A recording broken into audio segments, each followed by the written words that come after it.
वरना कोई नकाब नहीं होता यार के लिए। अपनी खुद ही पर्दा है दीदार के लिए, वरना कोई नकाब नहीं होता यार के लिए। एक छोटी सी बात रख रहा हूं, सुनने वाली चीज। बाकी लामुरिया और पंप चला रहे तो रात भर सुना है। अगर वास्तव में अगर छोटी सी बात को कर लिया तो आनंद ही आनंद आएगा जीवन भर। एक छोटी सी बात और आपके बीच में रखता हूं, क्योंकि सुनने वाले होते हैं तो मन कलाकार का लगता है, और दो चार जो बैठे वो तापने का जो सोए गए। अच्छी बात है, वैसे समय भी सोने का है, लेकिन एक घंटा पीछे सोने में तो अच्छी बात रहेगी। बोली सच्चे दरबार की जय हो। एक बात रखता हूं रामायण से कि जिस समय लक्ष्मण की शक्ति लग जाती है और बूटी लाने के लिए हनुमान जी को भेजा। हनुमान जी को अभिमान हो गया था कि मुझसे बड़ा राम का कोई सेवक नहीं है। उस हनुमान के अभिमान को निकालने के लिए प्रभु ने एक युक्ति बनाई कि लक्ष्मण की शक्ति का प्रहार हुआ, लीला रची, और हनुमान जी बूटी लेने के लिए गए। जब बूटी लेकर लौट रहे थे तो हनुमान जी की बुद्धि को प्रभु ने भेज दिया और वो अयोध्या पर होकर लौट रहे थे। और जैसे ही अयोध्या में खड़े भरत लाल ने देखा ये कोई दैत्य है जो इतने बड़े पहाड़ को लेकर जा रहा है, शायद अयोध्या के ऊपर डाल दे तो अयोध्या नष्ट हो जाएगी। तो भरत जी ने क्या किया कि समझ में निशाचर जब भरत ने छोड़ा तीर, कि समझ में निशाचर जब भरत ने छोड़ा तीर, तो राम राम के धरण पे गिर गए हनुमत वीर। जब राम राम की आवाज सुनी भरत जी दौड़कर हनुमान जी के पास गई, कहने लगे महावीर आप राम का स्मरण करने वाले कौन हो? तो हनुमान जी ने कहा मेरा नाम हनुमान है, और लंका में राम रावण का युद्ध चल रहा है। रावण के सुत मेघनाथ ने छोड़ा है शक्तिवान, कि वहां संकट में पड़ गए भैया लक्ष्मण के प्राण। राम रावण में युद्ध चला है। रावण के पुत्र मेघनाथ ने शक्ति का प्रहार लक्ष्मण के ऊपर किया। लक्ष्मण के प्राण संकट में है। मैं संजीवनी बूटी लेने के लिए आया हूं। बात सुनी हनुमान की, गम की बदरिया छा गई।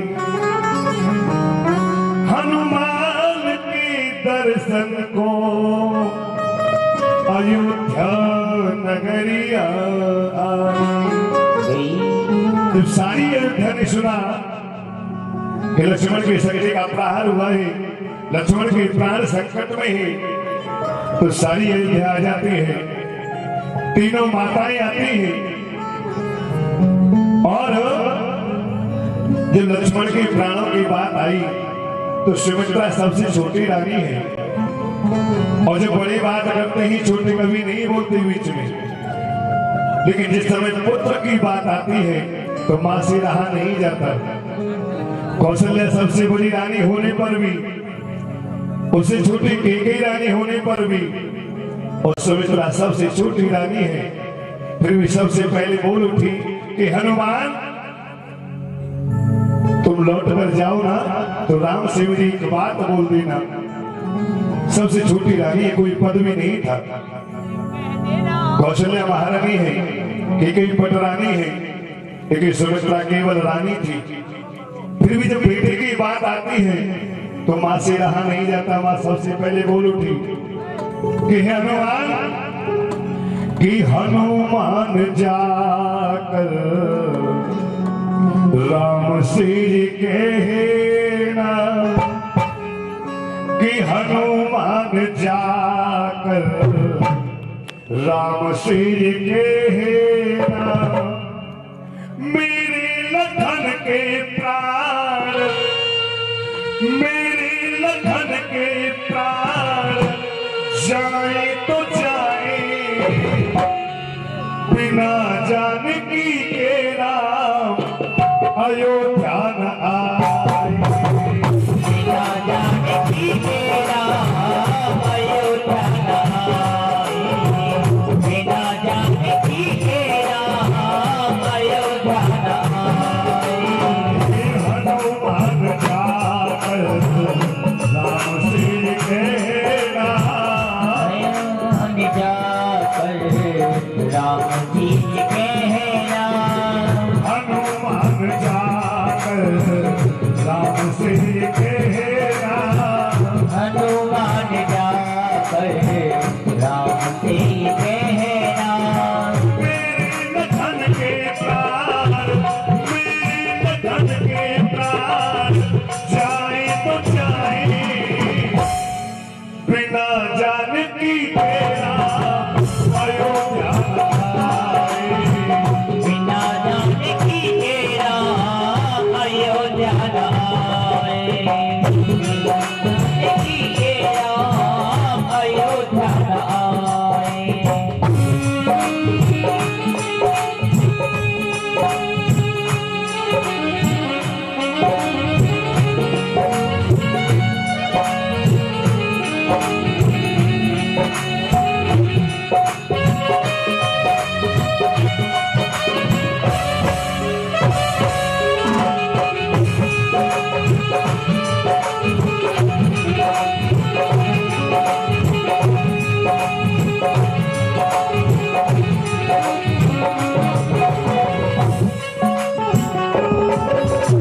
कहने लगी, हे महावीर, मेरे हनुमान जाकर राम से कहना, बेटा सीता की अयोध्या न आ जाए, मेरा बेटा लक्ष्मण के प्राण निकल जाए तो चले जाए, लेकिन सीता के बगैर वापस न आए। धन्य है लखन जो उनकी गोदी में लेता, हो लखन गोदी में लेता, धन्य है लखन जो उनकी गोदी में लेता। धन्य हो लखन उनकी गोदी में लेता। हे हनुमान, राम से कह देना मेरा एक बेटा नहीं दूसरा बेटा भी मेरे पास है, करुण युद्ध में आवश्यकता पड़े ना। धन्य है लखन जो उनकी गोदी में लेता, धन्य है लखन जो उनकी गोदी में लेता। नर भेज दूंगी अपना दूसरा भी बेटा, नर में भेज दूं अपना दूसरा भी बेटा, नर भेज दूंगी अपना दूसरा भी बेटा। नर में भेज दूंगी मैं अपना दूसरा भी बेटा। लोग नहीं होगा उनको, नहीं होगा उनको, लोग नहीं होगा उनको आंसुओं का बहेना। नहीं होगा उनको आंसुओं को बहना। कब की काले बादल छाए तो छाए, बिना जानकी के राम अयोध्या न आए। बिना जानकी के राम अयोध्या न आए, जानकी के राम अयोध्या न आए।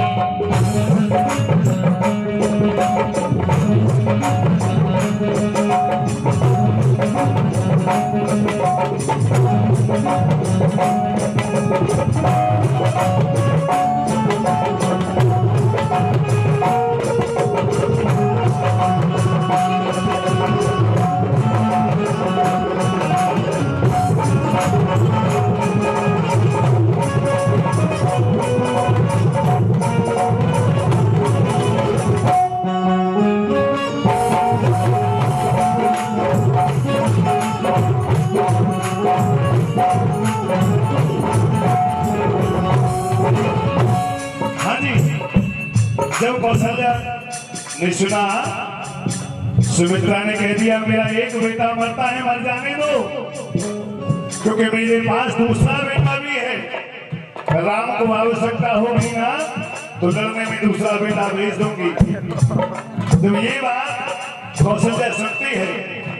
कौशल्या सबसे बड़ी रानी है और कौशल्या के बेटे राम की भी बात उसमें शामिल है।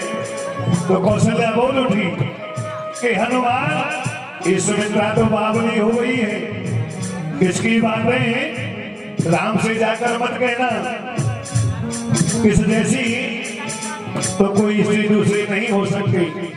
कौशल्या कहने लगी हे हनुमान,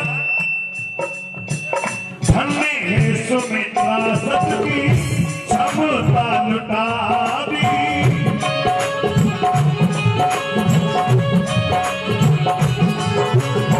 धन्य है सुमित्रा सबकी क्षमता लुटा दी,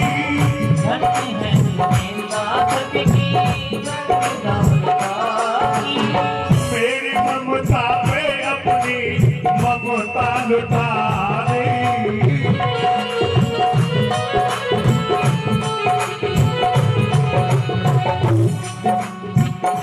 कौशल्या कहने लगी हे सुमित्रा, ये सुमित्रा धन्य है, मेरे बेटे के पीछे अपने बेटों के प्राणों को लुटा रही है। धन्य है सुमित्रा सबकी क्षमता लुटा दी, मेरी ममता पे अपनी ममता लुटा दी, मेरी ममता पे अपनी ममता लुटा दी, मेरी ममता पे अपनी ममता लुटा दी। लोग नहीं होगा उनको, लोग नहीं होगा उनको आंसुओं का बहना, लोग नहीं होगा उनको आंसुओं का बहना। कष्ट राम उसकी खातिर, कष्ट राम उसकी खातिर पाए तो पाए, बिना उस लखन के वापस न आए, बिना उस लखन तेरा वापस न आए। और देखिए ये मिस्त्री पे पूरा मिस्त्री जी की तरफ से पुरस्कार मिला है। ठाकुर जी से कामना करते हैं इस राय के भंडार भरते रहे और एक 10 रुपये हमारे भैया की तरफ से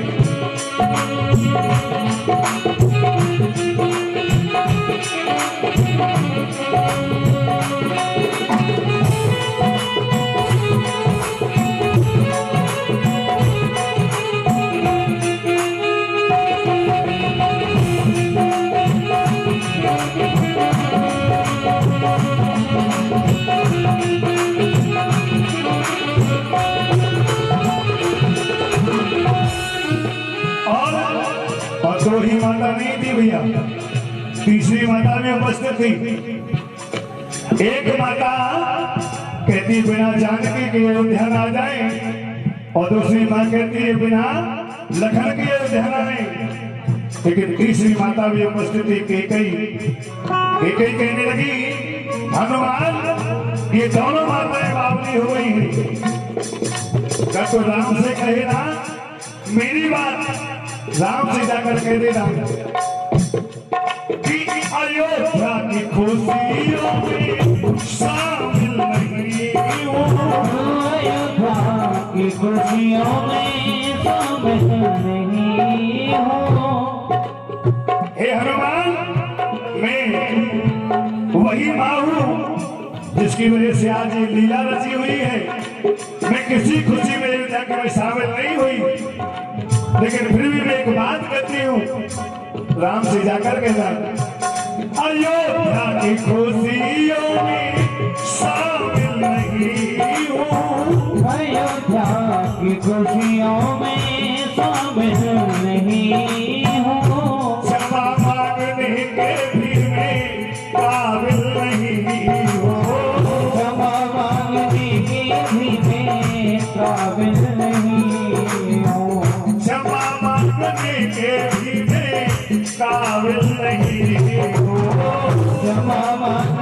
के भी मैं काबिल नहीं हूँ।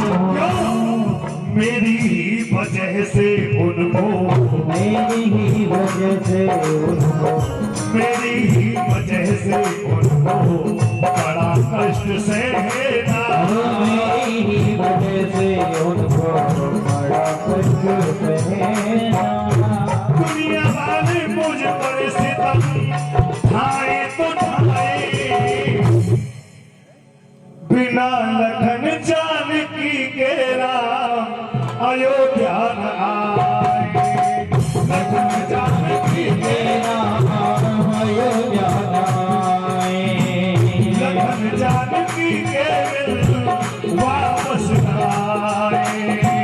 लखन जानकी के बिना वापस न आए।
तीन ही स्त्रियां वहां उपस्थित नहीं थी, और भी स्त्रियां थी, क्योंकि सारी अयोध्या उपस्थित हो गई थी।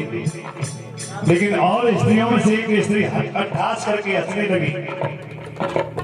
जहां सारी ये नगरी रोती हो, सारा गांव रो रहा है और तीन तीन माताएं रो रही हैं, लेकिन उनके बीच में एक स्त्री हंसने लगी।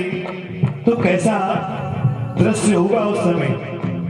क्या समझ रहे होंगे हनुमान जी? हनुमान जी कहने लगे, भरत ये हंसने वाली औरत कौन है? भरत ने कहा, हे महावीर, ये उसी लक्ष्मण की पत्नी उर्मिला है जो हंस रही है।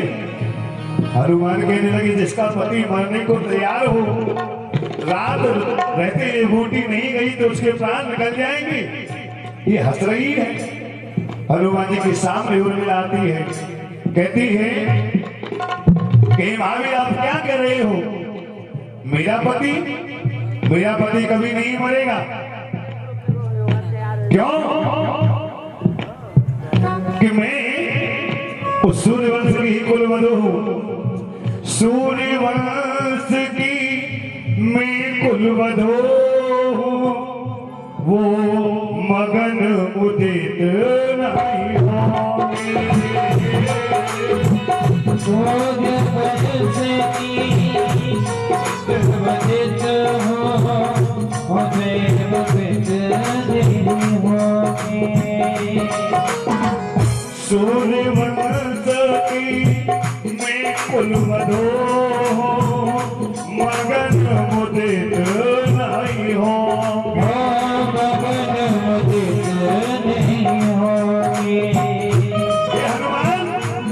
मैं सूर्यवंश की कुलवधू हूं, मैं उसके कुल की वधू हूं।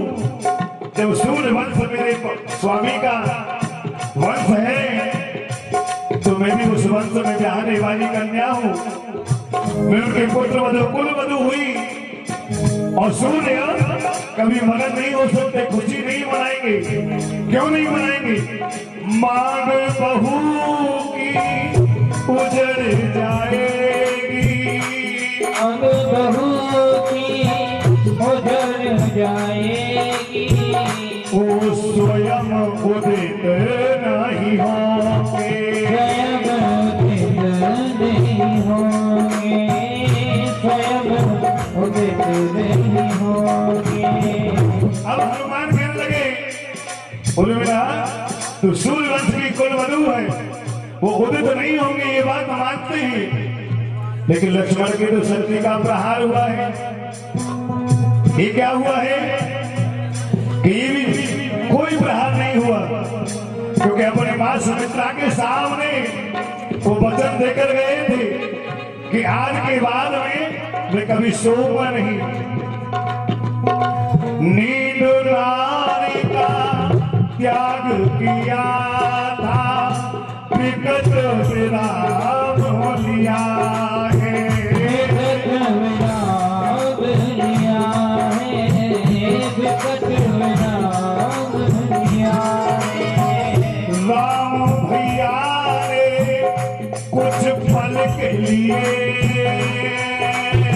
राम भैया ने कुछ पल के लिए पति को आराम दिया पति को आराम दिया है, पति को आराम दिया है।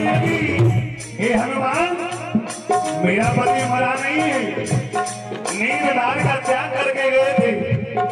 तो प्रभु श्री राम ने ये बहाना लगाया और मेरे पति 14 वर्ष से सोया नहीं, उसे आराम दिलाया है, कोई शक्ति नहीं लगी।